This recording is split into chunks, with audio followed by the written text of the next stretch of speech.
Okay. Women are leaders. I mean, I sort of saw it as like, oh, it's interesting that the people in the school who are leaders are women, but I also hear it as they're the people in the school doing the work.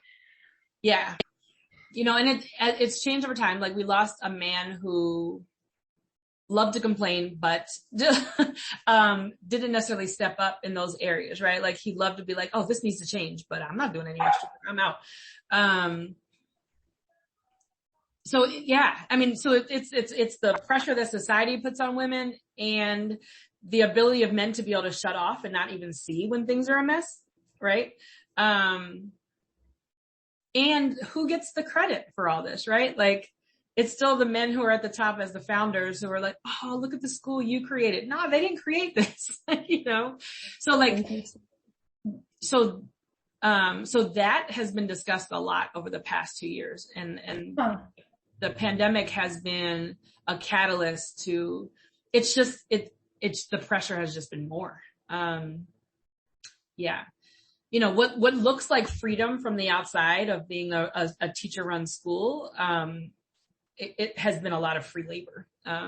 Because, and what really like opened that people's eyes to that was like, we're teacher run until it's no longer convenient.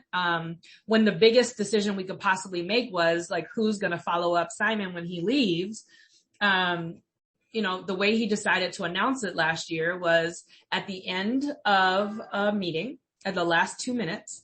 And he announced both that he was leaving and that Ayanna was taking over.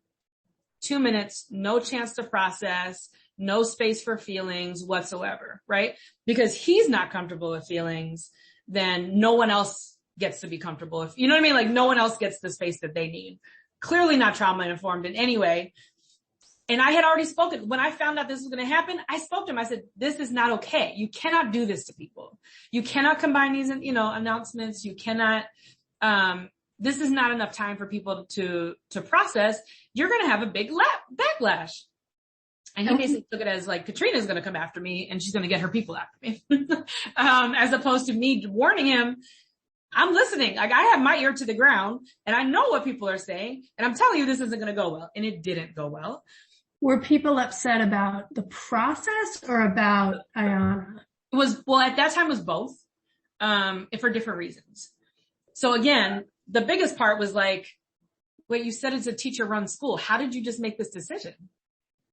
How is it that we can make the tiny little, do we want blue or do we want red paper? But like, when we talk about the things that really matter, all of a sudden we can't be a part of this decision. Well, didn't we communicate it to you? And when would that be, sir? There were some people here, who came after Ayanna. So you haven't brought this up literally since then. So how are they supposed to read your mind? Where is it written? Did you give them something to read? I know you didn't, but and it's just that lack of like, I can see what I want to see and anything that's a blind spot is somebody else's problem.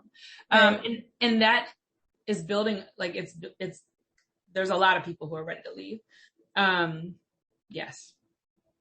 And are people feeling, oh God, this dog is driving me nuts. He's like, wants to be in and out of the So now he's like sitting outside. Are people, so like with Ayanna, was it like, how are you feeling about her leadership and how the school's been under her leadership? Because, if a lot of issues were gender and now you've got a woman in charge. Yeah. Well, and a lot of the issues that we had are actually still happening. Lack of communication. So she decided to leave a meeting early yesterday. I mean, I guess she had to be somewhere, but I guess that meant she also was like, well, I'm going to leave for the least important part of the meeting. Then that was on Wednesday. Sorry. That's when we decided, we're like, well, we're going to raise a vote to extend this time of, I was like, I have a proposal because I think somebody needed to make the proposal. It should have been her. It could have been her. It could have been at the other part of the meeting. Nobody said anything about proposing. Can we set a time limit to this time that it can't be just open-ended, that nobody feels comfortable with that.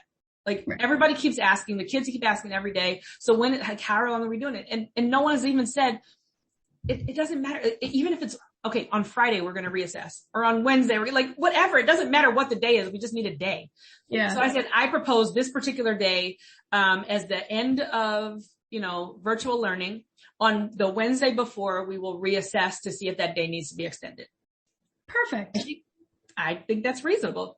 And it was 2 weeks. It was 2 weeks from this past Wednesday. So not next week, but the week after. So then the next morning she comes in, how are you, Katrina? And I'm like, I'm quite anxious actually, but that's not what she came for. So that was over fast. She's like, I would appreciate if you're going to have a vote that I know about it ahead of time. And I'm like, it had nothing to do with me. I don't know why you're bringing that to me. Like, you know what I mean? Like, this is a power play. Why are you coming to me to say that? I wasn't trying to come back at you. You should have done this. Why would you not have come up with that? Why would that not be your number one thing? You didn't see the need for that? And like, I feel like that's exactly the kind of thing that Simon also wouldn't have seen. The only difference is if I had said it to Simon, he would have been like, go ahead, do it, because you're doing the work, basically. So now it's like, oh, now I have a power play because it's a woman coming against a woman. And I'm like, it's not a power play. I'm just thinking well about the school. I'm sorry that you don't have to do that. Right. You know what?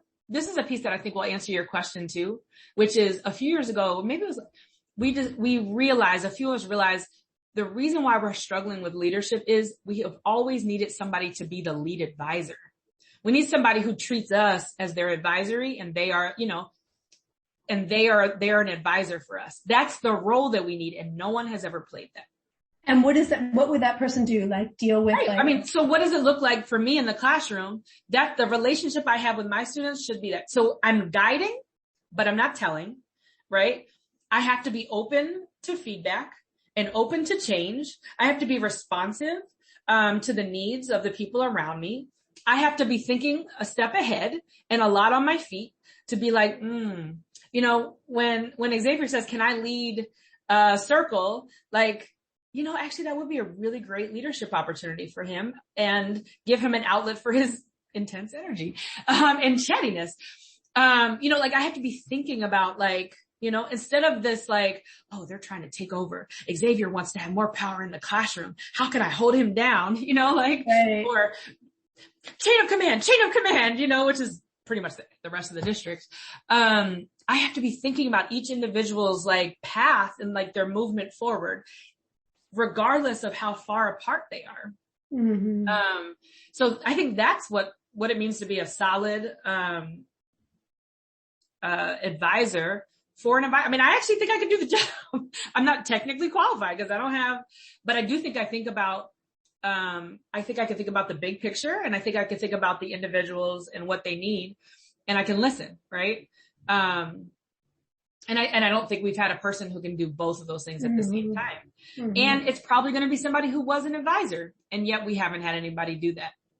And there's interesting things about that, right? So I'm way more polished now than I was a few years ago. But it's not like Simon went to the whole staff and said, here's the deal. I'm thinking about retiring in a few years.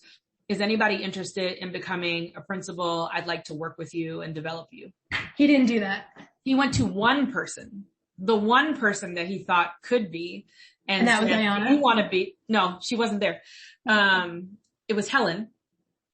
And she said, I'm not interested in being a principal. And that was it. Huh. Had he gone to someone else might have said, you know what? I'm clearly not ready, but with this kind of development, I could be there, I for sure was not ready a few years ago. But you could be now. I think I could be now. Mm-hmm. And if somebody sat down and been a mentor and said okay, here are the things you need to work on. Here are here are your strengths. Here are the places you need to work on. But this is coming from a man who literally has never given a real observation in his life. Mm-hmm. He gives fake observations. Mm-hmm. So, so anyway, the staff was really upset about the fact that we had no say. And people who generally are oh, I can support, but that's not how it should have gone down. And then there was a number of people who are actually really concerned about a big question. I heard a lot of people as BR. Does she actually support this model, or is it going to change overnight? We don't know.